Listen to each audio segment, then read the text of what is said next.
ಈ ಒಂದು ಕಾರ್ಯಕ್ರಮ ನೋಡಿದಾಗ ನನಗೆ ಅನಿಸಿತು, ಶಾಲೆಯ ಬಗ್ಗೆ, ಶಾಲೆಯ ಸಂಸ್ಕಾರದ ಬಗ್ಗೆ, ಶಾಲೆಯ ಕಲಿಕೆ ಬಗ್ಗೆ ಮತ್ತು ಇನ್ನಿತರ ಎಲ್ಲ ವಿಷಯಗಳು ಈಗಾಗಲೇ ಎಲ್ಲರೂ ಮಾತಾಡಿದ್ದಾರೆ.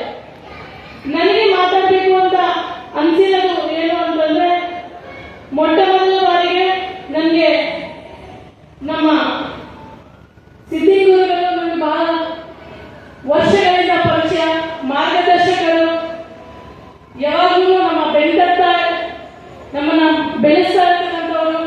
ಅದೇ ರೀತಿ ಅವರು ಕೂಡ ಬಿಜಾಪುರ ಜಿಲ್ಲೆಯಲ್ಲಿ ಅವರ ಮಠಕ್ಕೆ ನಾನು ಹೋದಾಗ ನನಗೆ ಅನಿಸಿತ್ತು, ಮನಸ್ಸು ಮಾಡಿದ್ರೆ ಏನ್ ಬೇಕಾದ್ರೂ ಮಾಡ್ಬೋದು ಅನ್ನೋದಕ್ಕೆ ಅವರು ಉತ್ತಮ ಉದಾಹರಣೆ ಅಂತ ಹೇಳೋದಕ್ಕೆ ಇಷ್ಟಪಡ್ತೇನೆ.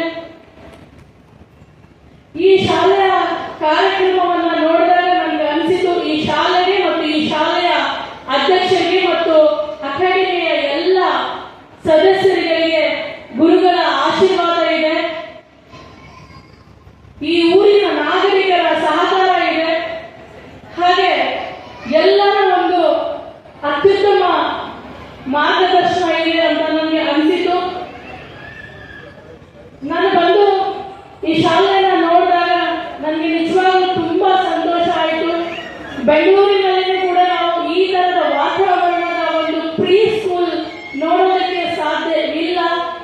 ಒಳಗಡೆ ಹೋದಾಗ ನಮಗೆ ಎಲ್ಲ ಸ್ಕೂಲ್, ಎಲ್ಲ ಶಾಲೆಯಲ್ಲಿ ನೋಡ್ತಕ್ಕಂಥ ಶಾಲೆಗೂ ಮತ್ತು ಗಾನ ಅಕಾಡೆಮಿ ಶಾಲೆಗೂ ಬಹಳ ವ್ಯತ್ಯಾಸವನ್ನು ನಾನು ಕಂಡುಕೊಂಡಿದ್ದೆ.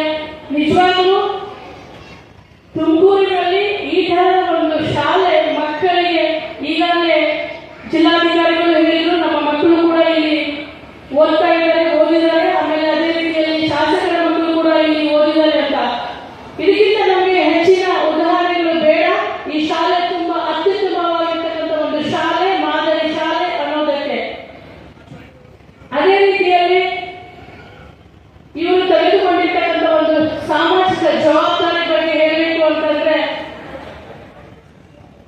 Teaching profession is only create all professions ಅಂತ.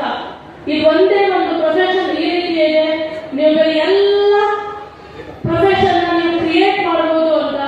ಅದೇ ರೀತಿಯಲ್ಲಿ ಒಂದು ಸಣ್ಣ ಸಣ್ಣ ಮಕ್ಕಳು ಬೆಳೆಯುವ ಸಿರಿ ಮೊಳಕೆಯಲ್ಲಿ ಇರುವ ಹಾಗೆ ಆ ಮಕ್ಕಳನ್ನು ನೀವು ಕಿತ್ತಿ ತೀಡಿ ಒಂದು ಒಳ್ಳೆ ಉನ್ನತ ಸ್ಥಾನಕ್ಕೆ ಹೋಗುವುದಕ್ಕೆ ನೀವು ಏನು ಈ ಶಾಲೆ ಅಡಿಪಾಯ ತಳಪಾಯ ಹಾಕಿ ಕೊಟ್ಟಿದೆ, ಅದು ಈ ಸಮಾಜದಲ್ಲಿ ಬೇರೆ ಯಾರಿಗೂ ಮಾಡೋದಕ್ಕೆ ಸಾಧ್ಯವಿಲ್ಲದಂತ ಒಂದು ಕೆಲಸ, ಅದು ಶಿಕ್ಷಣ ಅಂತ ಹೇಳೋದಕ್ಕೆ ನಾನು ಅಭಿಪ್ರಾಯ ಪಡ್ತೇನೆ.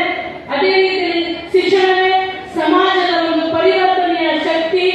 ಹಾಗಾಗಿ ಈ ಗಾನ ಅಕಾಡೆಮಿಯಲ್ಲಿ ಓದ್ತಕ್ಕಂಥ ಎಲ್ಲ ಮಕ್ಕಳು ಮುಂದೆ ಭವಿಷ್ಯದಲ್ಲಿ ದೊಡ್ಡ ದೊಡ್ಡ ವ್ಯಕ್ತಿಗಳಾಗಿ ಆಗಲಿ ಅಂತೇಳಿ ನಾನು ಹಾರೈಸಿ ನನ್ನನ್ನ ಈ ಒಂದು